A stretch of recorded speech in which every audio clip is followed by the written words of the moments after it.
কেমন আছো বন্ধু তোমরা? আশা করছি ভালো রয়েছো, আমিও ভালো রয়েছি। দেখেই বুঝতে পারছো একটা চিকেনের রেসিপি নিয়ে এসেছি।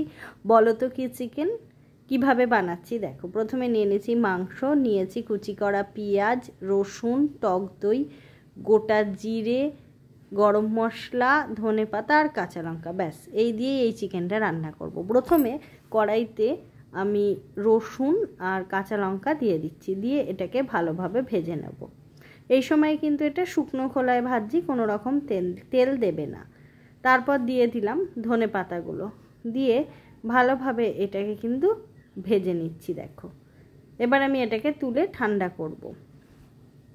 এবার আমি গোটা জিরে আর সর্ষের তেলের মধ্যে গোটা জিরে আর গরম মশলাটা ফোড়ন দিয়ে দিলাম, দিয়ে আমি কুচি করে যে পেঁয়াজগুলো কেটে রেখেছি সেটা দিয়ে ভাজতে শুরু করব। ভিডিও ভালো লাগলে লাইক, শেয়ার, সাবস্ক্রাইব, কমেন্ট করে একটু পাশে থেকো। নতুন কোনো রেসিপি দেখতে চাইলে অবশ্যই কমেন্ট করো। আমি কিন্তু ভালোভাবে এই পেঁয়াজটাকে ভেজে নেবো। এবার বলি, এই চিকেনটা হচ্ছে থেচা চিকেন, মহারাষ্ট্রিয়ান রান্না। এটা কিন্তু খেতে জাস্ট অসাধারণ লাগে। এবার আমি রসুন, কাঁচা লঙ্কা আর ধনে পাতাটা একটু থেতো করে নিলাম। যেহেতু থেতো করে নিলাম তাই এর নাম হচ্ছে থেচা চিকেন। এবার আমি এইগুলো দিয়ে দিলাম পেঁয়াজে, দিয়ে ভালোভাবে এটাকে কিন্তু ভাজতে থাকবো। দেখো একটু তেলটা বেশি দিয়েছি, তোমরা চাইলে তেল কমও দিতে পারো। পেঁয়াজের কালারটা চেঞ্জ হয়ে এসেছে। এবার চিকেনটা দিয়ে দিলাম, দিয়ে আমি চিকেনটা ভালোভাবে কষিয়ে নেব এই পেঁয়াজের সঙ্গে। এতে কিন্তু স্বাদ বেশি ভালো আসবে। আবারও বলছি, ভিডিও ভালো লাগলে লাইক, শেয়ার, সাবস্ক্রাইব, কমেন্ট করে একটু পাশে থেকো। নতুন কোনো রেসিপি দেখতে চাইলেও কমেন্ট করো। এবার আমি এতে দিয়ে দিচ্ছি সামান্য পরিমাণ নুন। যতটা তোমরা নুন খাবে ততটা নুন দিও।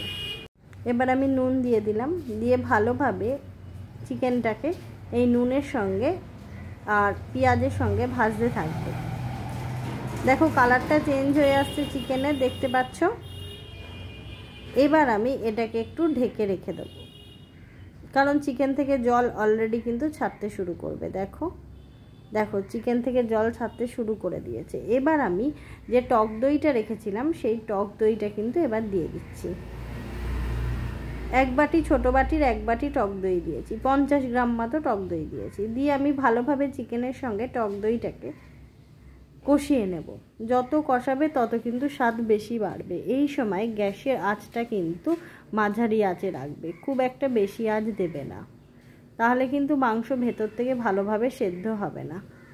আমি টক দই দিয়ে ভালোভাবে মাংসটাকে কষিয়ে নিচ্ছি। দেখো এই সময় কিন্তু মাংসটা কষাতেই থাকবে। দেখো কষাতে কষাতে জলও বেরিয়ে যাচ্ছে, অনেকটা জল বেরিয়েছে। আমি কিন্তু মাংসে কোনো রকম জল ব্যবহার করিনি। আবারও কিন্তু মাংসটা একটুখানি ঢেকে দিচ্ছি। দেখো এবার আমি যে বাটিতে টক দই নিয়েছিলাম সেই বাটির এক বাটি জল দিয়ে দিলাম। দেখো মাংসটা কিন্তু সেদ্ধ হয়ে গেছে, বুঝতে পারছো। তোমরা যদি মনে করো জল দেবে না তাহলেও ঠিক আছে, না দিলেও চলবে। দেখো যেহেতু টক দই দেওয়া রয়েছে তাই এরকম বাবেলস হচ্ছে। এবার দেখো পুরো জল শুকিয়ে গেছে, মাংসটাও সেদ্ধ হয়ে গেছে। তৈরি হয়ে গেল আমার থেচা চিকেন। এটা তোমরা রুটি, পরোটা, ভাত সব কিছুর সাথেই খেতে পারবে। তবে রুটির সঙ্গে গরম গরম এই থেচা চিকেন কিন্তু খেতে অসাধারণ লাগে। ওপর থেকে দিয়ে দিলাম সামান্য পরিমাণ ধনেপাতা। এই চিকেনটার রেসিপি যদি তোমাদের ভালো লাগে অবশ্যই কমেন্ট করো। তবে যারা ঝাল খেতে পছন্দ করো তারা ওপর থেকে এরকম কাঁচা লঙ্কা কুচি কুচি করে দিতে পারো। এতে কিন্তু গন্ধ, স্বাদ দুটোই বেশ ভালো আসে। ভিডিও ভালো লাগলে লাইক, শেয়ার করে দিও। তবে আজকের মতো টাটা, জয় মা তারা।